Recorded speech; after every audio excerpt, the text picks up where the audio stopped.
Welcome back, guys. This is Jason, KM4ACK. Today, we're going to be doing a shack upgrade. Stick around, and we'll get right to it.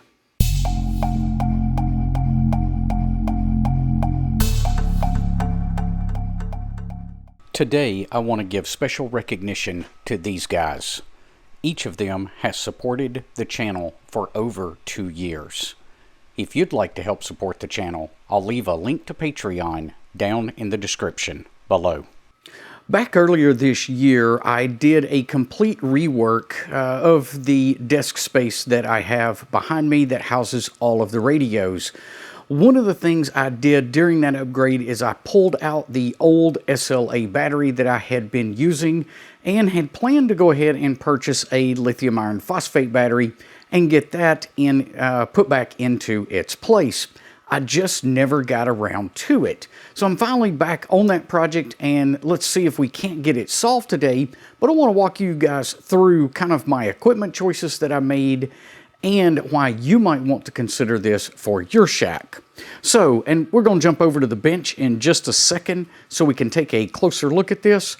But what I'm working with is the Epic Power Gate from West Mountain Radio, and we'll be working with a brand new Miyati 36 amp hour battery. Let's jump over to the workbench and take a look at this. So what you're looking at is a top-down view of my shack desk here, and I've just got things temporarily connected up so that I can demonstrate exactly why this little component is extremely nice to have in the shack. So what you've got right over here in the bottom left corner, you can barely see that, but that is a little small Miyati battery. That's one of the little 8 amp hour guys. Then we've got the Epic Power Gate here in the top left, and I've got the Raspberry Pi running over here. This is that little tablet. It's running and connected up to the out of the Epic Power Gate. And the way this works, the Epic Power Gate, as long as you've got commercial mains, it will charge and keep your batteries topped off. The cool thing about this, as soon as you lose commercial power, the Epic Power Gate is automatically going to swap over and start feeding all of your devices off of the battery. And it happens fast enough that the Raspberry Pi won't even shut down. And that's kind of why I wanted to put this in the image for you today. So I'm going to reach up now and just go ahead and disconnect that power supply. And there you go. Power supply went away. You can see this little light here is out, indicating that the commercial power is gone, or the AC mains is gone.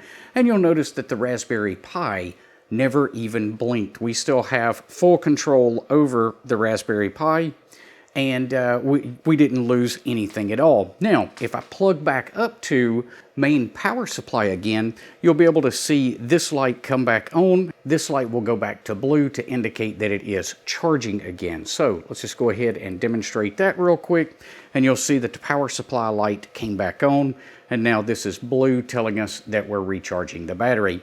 And again, the Raspberry Pi never even blinked. So this is a good way. It's basically a UPS for everything in your shack, or an uninterruptible power supply. Now, before we wrap this up, I do want to talk a little bit more about the Epic Power Gate. And guys, I paid full retail price for this just like you would, but it does have some pretty cool features in it. So first of all, it does give you the ability with this connector here to go ahead and add solar to your setup as well. So if you lose commercial power with your power supply, you would actually roll over and start charging the battery off of solar as well. Right now, I'm not going to be connecting solar panels, but I may look at doing that maybe sometime next year. We'll see. It does include an MPPT solar charge controller. One thing they do note, if you start reading through the documentation for this, is that that MPPT controller can cause some RFI interference.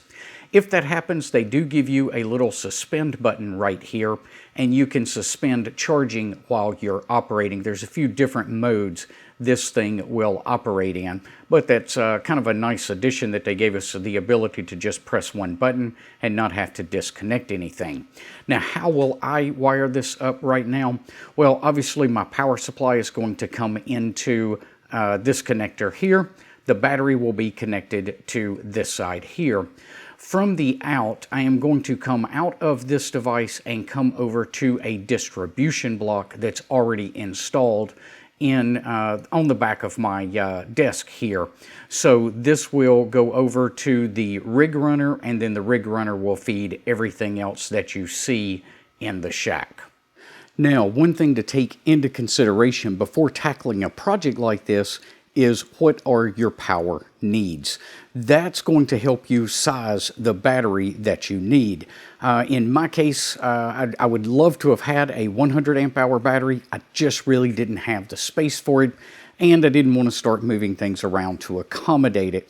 So I started taking a look at what I already had on hand as far as batteries go, and decided that the 36 amp hour would be plenty.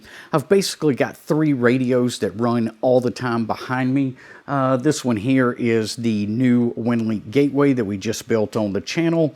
I've got the APRS Digipeater somewhere up in here, and then behind my head, you can't see it, is the Yaesu 891 running.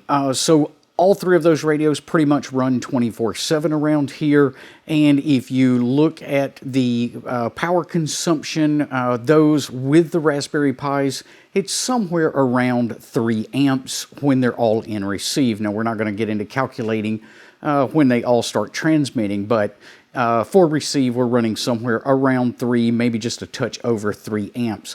So I've only got about 10 hours of battery power just at receive on reserve here in the shack. That's not going to carry us very far, but if it was going to be a prolonged power outage, I've got a couple of things that can help me stretch that out quite a bit further.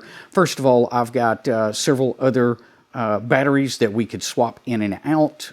While I don't have solar capability that's going to be full-time, I do have part-time solar capability, so I can take some of those batteries outside with some solar panels and be charging some of them while I'm using the others. In addition to that, in a prolonged power outage, I would go ahead and probably shut down some of the other services that I do run here. Maybe I wouldn't run the WinLink gateway, or maybe I wouldn't run the Digipeater in a prolonged power outage type situation. So we do have some things that we can do to kind of lower that power consumption. You know, I probably wouldn't use the 891 radio if I was in a prolonged power outage, but just because that radio alone draws 1 amp on receive. I could swap over to something like the Yaesu 817 or maybe the ICOM 705, and I could get that current down or consumption down to probably 300 milliamps, maybe a little bit more than that. Even with the Raspberry Pi running, we would still be well below the 1 amp draw. So lots of things you can do to kind of stretch that out if you need to.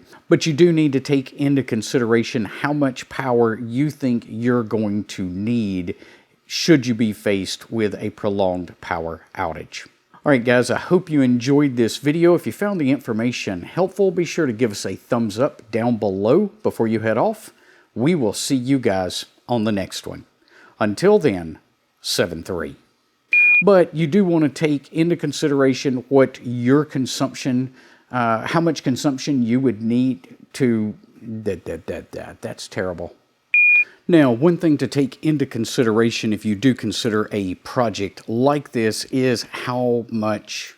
Now, one thing to take into consideration if you do... dang it.